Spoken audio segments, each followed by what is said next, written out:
Howdy y'all, welcome back to another video. Today I'm going to talk a little bit about the state of warrior in 2.0 and what I think about each of the subclasses and stuff, and I think in the next video I'm going to address the assassin subclasses. But anyways, let's get right into it. You're going to see footage of the subclasses as I'm talking about them.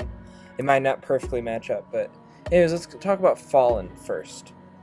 So I've heard some people say that Fallen is bad, and I think it's crazy powerful. I think the only place that I wouldn't use Fallen is raids, because of the problems I'm going to talk about soon. But the thing is, Fallen has insane DPS, outmatched. I think maybe even the highest in 2.0, unless there's like some crazy winded build out there or something like that.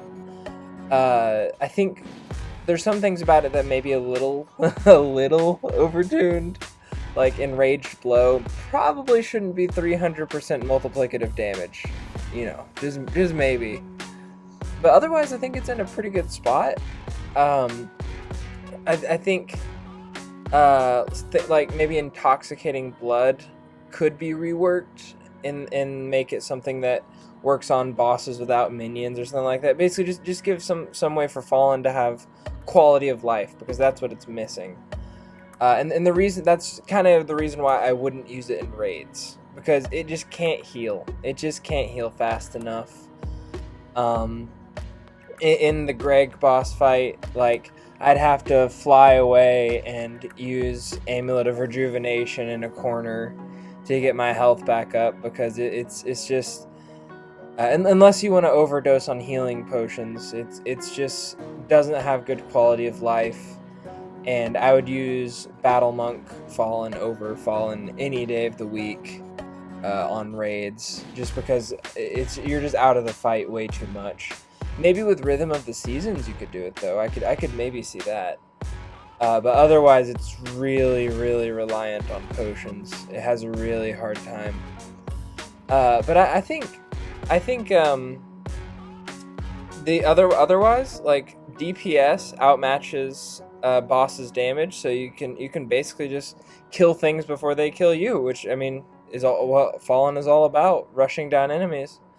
I will say it's terrible against pure adds, just because they're not going to do enough damage to you. I mean, maybe if you do like a massacre build though, you'd be pretty good. But it's amazing against bosses with a ton of adds. That's where it's best, and it's kind of mid against bosses that don't really have any adds at all.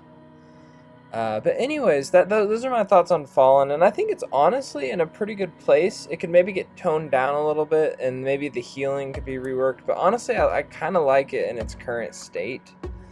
Amulet of Rejuvenation, Rhythm of the Seasons, and stuff is really carrying it though, and obviously potions, if you really want to use potions. But let's get into Battle Monk. I think easily my favorite archetype in 2.0.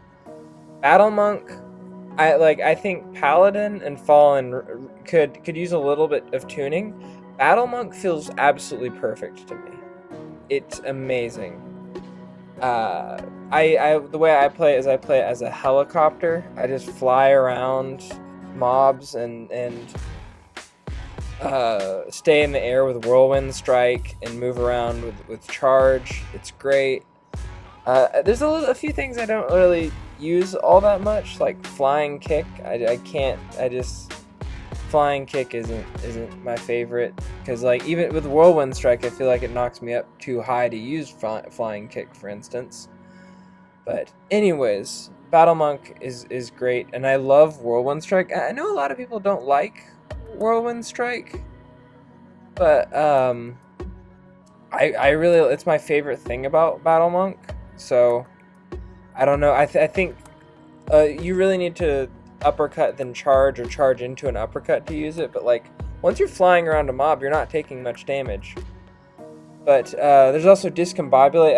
I don't know if everyone understands Discombobulate. Basically, it's additive to your elemental damage, and is not affected by the spell multiplier, but it is affected by like spell damage percent and elemental damage percent, tomes, you know, that kind of stuff. So Yeah, and it's additive, so it's really geared towards like low molt, high attack rate spells. So like Flaming Uppercut, Boiling Blood, Air Shout, and like Tempest and Cyclone are the stuff that really works well with it, because you have a ton of ticks of damage that are being affected by Discombobulate. Obviously, like your uppercut's going to be affected by it too, but it's going to be more affected by fast hitting things. Or really, the more times something hits, the more damage you're going to do with it. But the only real problem I see with Battle Monk is that it favors HPR and MR, and it's hard to melee. It's for me, it's hard to melee, because what I really like to do is just fly around the enemies, not even get hit, just fly around them. So it's hard for me to melee, and I don't really want to melee because I don't want to give up flying in the air to go to the ground to melee every once in a while. So yeah, the mobility for me is the real thing for Battle Monk, and Whirlwind Strike is just absolute perfection. The best thing, I think, that was added in 2.0 for Warrior for me. Then we have Paladin, and I think Paladin is in an interesting spot. It did not feel like the tanky extreme of Fallen. Like Fallen, it is not the mirror of Fallen in terms of its damage in terms of its tankiness to Fallen's damage output. But I also needed I needed to go tankier to really feel how good Paladin was. Like, I couldn't really do it with like a medium amount of health sustain. I had to do it with a lot of health sustain.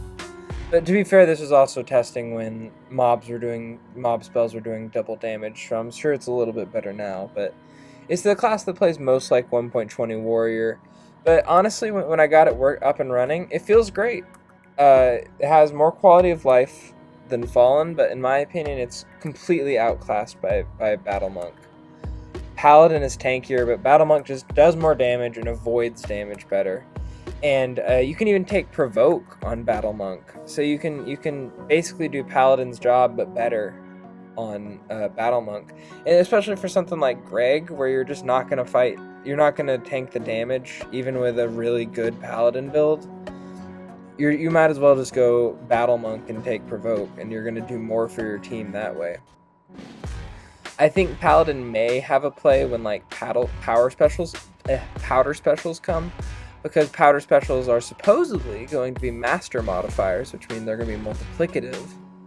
So I think Paladin could have a play there, but I think in the current state, it's not in a really good spot compared to Fallen and Battle Monk. Maybe if you really want to be really tanky, it's okay. But yeah, Radiance is also godly. It affects tomes and stuff too. But I really want to hammer home that I feel like Battle Monk is tankier than Paladin. And I say that, I know it sounds weird, but I feel like it's tankier because you're avoiding damage better. Just like in 1.20, Archer is really lauded as a great class because you can just avoid damage and deal a bunch of damage. And I think Battle Monk is in that same spot. Battle Monk is also in a similar spot to 1.20 Assassin, where you had Vanish to where you weren't taking a lot of damage. Whirlwind Strike and Charge kind of helps with that and lets you be a helicopter to avoid damage. Now, there is some problems with Battle Monk where if a ranged mob hits you, it's going to stun lock you in midair, and then you're just going to take a ton of damage from all the particles, so I'd watch out for that. But honestly, Fallen and Battle Monk, I really enjoyed playing, and Fallen was a little clunky because it's not a lot of quality of life, but Battle Monk was perfect. Paladin was eh. Paladin is okay, it just wasn't as good compared to Battle Monk and Fallen to me. I think Paladin is also suffering from not being good at the role that it's supposed to be good at. It only has 2 team tanking abilities, Provoke and Radiance, and I mean that's it. That's all you have. Like, you have a lot of stuff that makes you tankier, but it's not helping your team a whole lot. And then we also have stuff like Second Chance and Martyr. And I think the thing with Paladin is it has a lot of real estate to be reworked, like Sparkling Hope, Shield Strike, the War Scream damage increase, flyby jab. It has a lot of stuff that can be changed into things that allow it to be a better team tank, and I hope that's what happens, because right now Trickster is just a better Paladin, just straight up, and I'll get into that in my next video. But anyways, that's my thoughts on the 3 archetypes, and as you've seen in the video, my favorite archetype combination is Fallen Battle Monk, because I get the utility of Whirlwind Strike and the damage of Fallen. But yeah, anyways, that's my thoughts on the state of the warrior as it is, and I hope y'all have a good one.